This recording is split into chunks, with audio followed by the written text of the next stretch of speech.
বিসমিল্লাহির রহমানির রহিম আউযু বিল্লাহি মিনাশ শাইতানির রাজিম বিসমিল্লাহির রহমানির রহিম।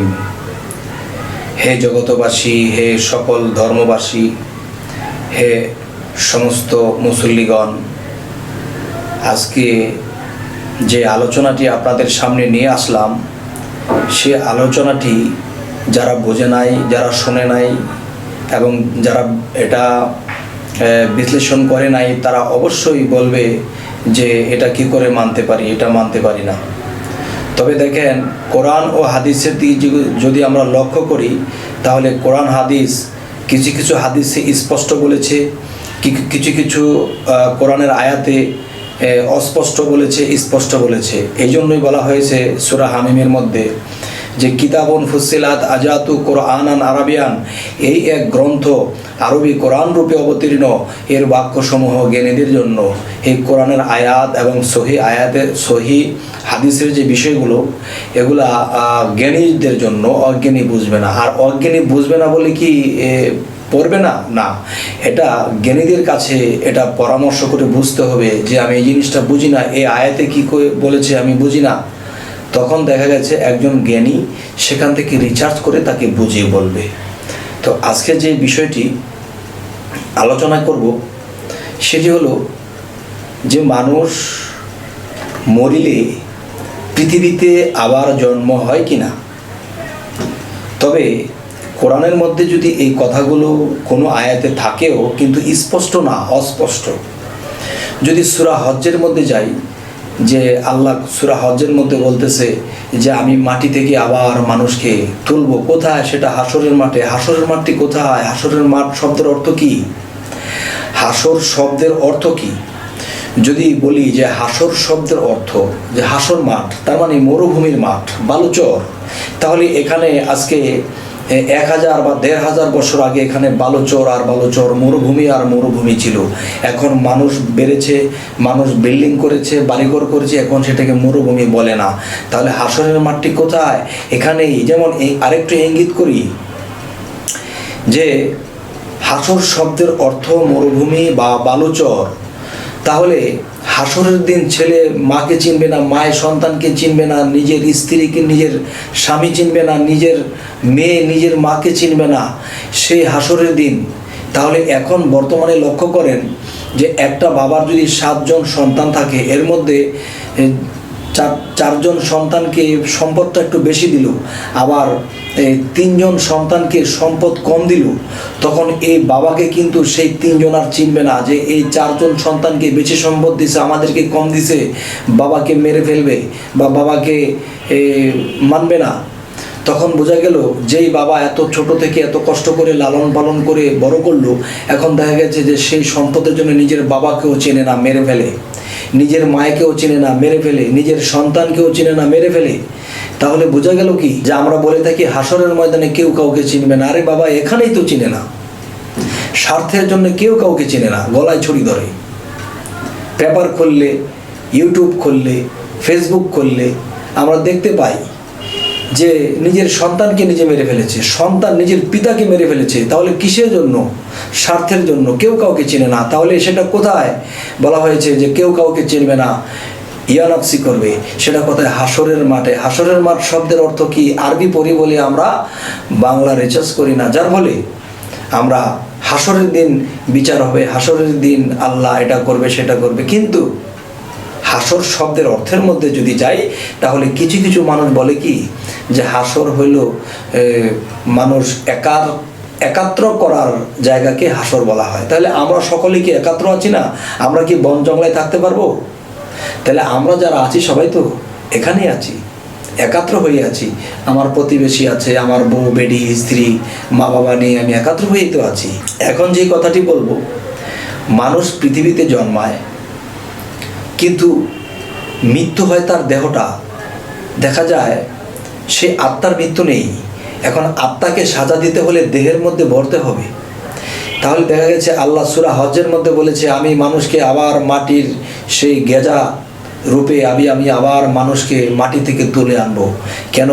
আমার মায়ের গর্ভে যখন আমি জন্ম নিয়েছিলাম তখন এই মাটির দেহটা তৈরি হয়েছে না, সেটা কোথায় এই গেজার মতো হয়েছিল? আমার মায়ের গর্ভেই হয়েছিল। তখন আমার মায়ের গর্ভে যখন আমি পৃথিবীতে জন্ম হয়ে এসেছি তখন পিছনের জিন্দিগির কথা আমার মনে নাই। কেন মনে নাই?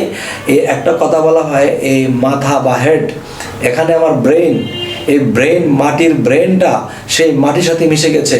আবার নতুন করে এই মাটির দেহটা মায়ের গর্ভে থেকে জন্ম হয়েছে। আমার মা নিজেই একটা জমিন, আর আমার বাবাই হলো সেই জমিনের বীজ রোপণ করেছিল। তাহলে সেখানে এই বীজ থেকে বা বীর্য থেকে আমার এই দেহের গঠন হয়েছে। তাহলে এটাও মাটির তৈরি। তাহলে কি হলো? যে আমার জন্ম এখানেই হয়েছে। তাহলে মানুষ মৃত্যুর পরে আবার জন্মায়, আবার পৃথিবীতে আসে। কিন্তু এই কথাটা কোরআন হাদিস যারা পড়েছে তারা যে আয়াতগুলো পড়েছে, এই অস্পষ্ট আয়াত, এই যদি স্পষ্ট হতো তাহলে বুঝে যেত, কিন্তু একটু আবরণ রাখা হয়েছে। কেননা সূরা হামিমের মধ্যে বলা হয়েছে কিতাবুন ফুসসিলাত আযাতু কুরআনান আরাবিয়ান, এই এক গ্রন্থ আরবি কোরআন রূপে অবতীর্ণ, এর বাক্যসমূহ জ্ঞানীদের জন্য, জ্ঞানী ছাড়া এই কোরআন বুঝবে না। তবে আমি মাদ্রাসায় পড়লে কি আমি জ্ঞানী হয়ে যাব? একটা পুস্তক পড়ে জ্ঞানী, আরেকটা হলো রুহানিয়াত জগতের জ্ঞানী, যে আল্লাহর সাথে যার সম্পর্ক হয়েছে, আল্লাহর রুহের সাথে যাদের সম্পর্ক হয়েছে, একমাত্র তাদেরকেই বলা হয় রুহানি জগতের জ্ঞানী। আর একটা পুস্তক পড়ে জ্ঞানী, যারা পুস্তক পড়ে জ্ঞানী তারা এই কথা বুঝবে না। আর তখন কি করবে? আমার এই ভিডিওটি নিচে খারাপ লাইক করবে। তাহলে খারাপ যখন একটা লাইক করবে বা খারাপ অপছন্দ করলো কিংবা একটা কমেন্ট করলো, যে এই খারাপ কমেন্ট করলো, কেন করলো? সে এটা বোঝে নাই। যাই হোক, এখন যে কথাটি বলবো, মানুষ কোন পাপে, একটা মানুষ কোথায় জন্ম নেয়? একটা মানুষ যখন তার কর্মকাণ্ড হবে খারাপ, কিরকম? যে এই সংসারের মধ্যে একটা কথা বলে পেঁচ লাগাই দিছে, আবার ওই সংসারে গিয়ে আরেক কথা বলছে, তখন দেখা গেছে দুই সংসারের মধ্যে একটা পেঁচ লাগাই দিয়া, ঝগড়া লাগাই দিয়া সে দূরে গিয়ে বসে আছে। তাহলে দেখবেন ইঁদুরের কাজ কি? এই ঘরের কাপড় কেটে ওই ঘরে নিয়ে যায়, আর ওই ঘরের কাপড় কেটে এই ঘরে নিয়ে আসে। তখন দুই সংসারের ক্ষতি করলেন। তখন কি হলো? যে এরকম স্বভাবের কিছু মানুষ আছে যারা এই ঘরের কাপড় কেটে ওই ঘরে নেয়, ওই ঘরের কথা এই ঘরে বলে, ওই ঘরের কথা এই ঘরে বলে, তখন সংসারের মধ্যে একটা বিশৃঙ্খলা, ঝগড়া সৃষ্টি করে দেয়। তখন এটা কার জন্য হয়েছে? ইঁদুরের স্বভাব যে মানুষের মধ্যে আছে তারা এগুলা করে। তখন এই পৃথিবীতে দেখা যায় যে বাস্তবেও ইঁদুর এই কাজগুলো করে, ভালো ভালো জিনিস কেটে ফেলে, এই ঘরের মাল সেই ঘরে নেয়, সেই ঘরের মাল সেই ঘরে নেয়, মানুষের ক্ষয়ক্ষতি করে। তখন বুঝতে হবে এই পৃথিবীতে এমন কোনো মানুষ আছে যে উনি ওই ঘরের মধ্যে একটা কথা বলে আসছে, জানো তোমাকে সেই কথা বলছে, তুমি নাকি খারাপ, তোমার চোদ্দ গোষ্ঠী খারাপ। আবার ওনার কাছে গিয়ে বলতেছে যে ওনারা খারাপ, ওনার চোদ্দ গোষ্ঠী খারাপ। তখন তাদের মধ্যে একটা এমন একটা সৃষ্টি করে দিল, তখন কেউ কাউকে দেখতে পারে না, বিশৃঙ্খলা। আর আল্লাহ বলেছে আমি বিশৃঙ্খলাকারীকে দেখতে পারি না। তখন এই মানুষটি যখন মৃত্যুবরণ করে তখন এই পৃথিবীতে সে ইঁদুর হয়ে জন্মায়, কারণ সেই ইঁদুরের স্বভাবগুলো করে এসেছে। এবং দেখা গেছে উই পোকাও কিন্তু মানুষের ক্ষতি করে। তা উই পোকারও যেরকম একটা স্বভাব, এরকম স্বভাবের কিছু মানুষ আছে যে তলে তলে অনেক কিছু কেটে ফেলে, কাঠ বা বিভিন্ন কিছু এগুলা কেটে নষ্ট করে দেয়। তখন বোঝা গেল যে কিছু কিছু মানুষ আছে যে উই পোকার স্বভাব, মানুষের ব্রেনের মধ্যে উই পোকার মধ্যে কিছু ঢুকিয়ে দেয়, যখন সেই মানুষটা নষ্ট হয়ে যায়। তখন এই মানুষটা যে নষ্ট হলো, এটার একটা অভিশাপ আছে। সেই অভিশাপে এই মানুষটা একদিন উই পোকাতে পরিণত হয়, মৃত্যুর পরে তার আত্মাটা উই পোকায় জন্ম নেয়। এবং দেখা গেছে কিছু কিছু মানুষ আছে মানুষের আত্মসাৎ করেছে, মানুষেরটা লন্ঠন করে খেয়েছে, মানুষের ক্ষতি করেছে। তখন সেই মানুষটাও এরকম একটা প্রাণী আছে যে এই গুণে গুণান্বিত, সেই প্রাণীতে জন্ম নেয়। তাহলে এই কথার আরেকটা প্রমাণ আমি দেব, যে হাদিস শরীফগুলো স্পষ্ট করে নেই, অস্পষ্ট রেখেছে, জ্ঞানীরা এখান থেকে তুলে নেয়, বুঝে নেয়। যেমন সেই হাদিসগুলোতে কি বলা হয়েছে, যে মানুষ যখন মৃত্যুবরণ করবে তখন তাকে দোজখে নিক্ষেপ করার আগে পশুরূপ বানায় ফেলাবে, মানুষ রূপে ফেলাবে না। তো মানুষ রূপে যে ফেলাবে না, কিন্তু আত্মাটা তো মানুষের ভিতরেই ছিল, কিন্তু তার কর্মদোষে সে পশু বানায় দোজখে নিক্ষেপ করা হয়েছে। আর দোজখ শব্দের অর্থ কি? দোজখ শব্দের অর্থ অশান্তিময় স্থান, আর বেহেশত শব্দের অর্থ শান্তিময় স্থান। মানুষের জীবনে একটা স্বাধীনতা আছে, মানুষের জীবনে একটা আরামায়েশ আছে, কিন্তু একটা পশুর জীবনে অশান্তি আর আতঙ্ক। একটা কুকুর যখন একটা দোকানে একটা লোক রুটি খাইতেছিল বা ভাত খাইতেছিল, তখন দেখা যায় এভাবে তাকায় আছে, যদি দেয় তাহলে খাবে। তখন দেখা যায় পিছন দিয়ে একজন মানুষ এসে সেই কুকুরটাকে লাঠিচার্জ করে দিল, গরম পানি ছিটকে দিল। তার জীবনের কোনো স্বাধীনতা নাই, কখন লাঠিচার্জ আছে, কখন খাদ্য খাবে, কখন খাবে না।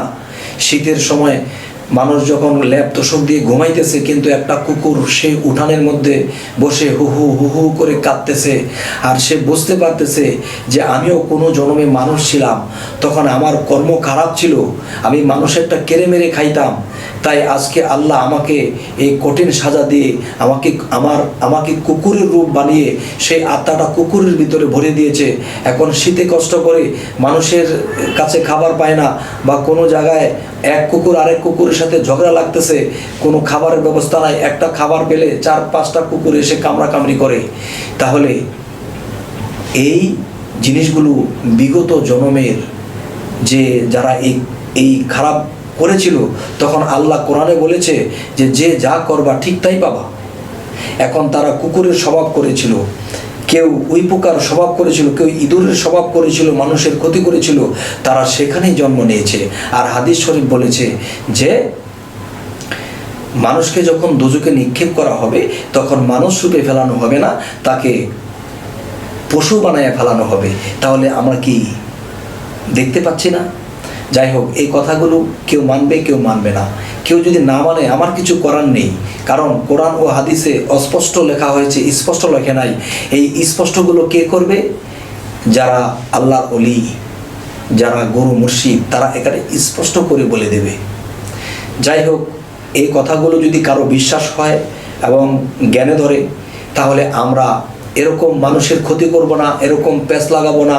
ইঁদুরের স্বভাব যদি আমাদের মধ্যে থাকে, উই পোকার স্বভাব যদি আমাদের মধ্যে থাকে, কুকুরের খারাপ কোনো স্বভাব যদি আমাদের মধ্যে থাকে, তাহলে এই স্বভাব আমরা আমাদের থেকে ধুয়ে মুছে ফেলে দেব, যেন আমরা এরকম কাজ আর কখনোই না করি। তো মানুষ মরিলে পৃথিবীতে আবার জন্ম নিয়ে আসে, এটার বহু প্রমাণ আছে। আমি আরও সামনে ভিডিওগুলো দেব, ইনশাল্লাহ আপনারা তা দেখবেন। যদি আমাদের এই চ্যানেলের কথাগুলো আপনাদের ভালো লাগে, যদি আরও ভিডিওগুলো আপনারা পেতে চান, তাহলে আমাদের এই ভিডিও দেখার পরে আরও ভিডিও যদি আপনারা চান, তাহলে সাবস্ক্রাইব করুন। এর মাধ্যমে আপনারা বাকি ভিডিওগুলো পেয়ে যাবেন। তো আপনারা সকলেই ভালো থাকবেন। আজ এই বলেই রাখছি, আল্লাহ হাফিজ।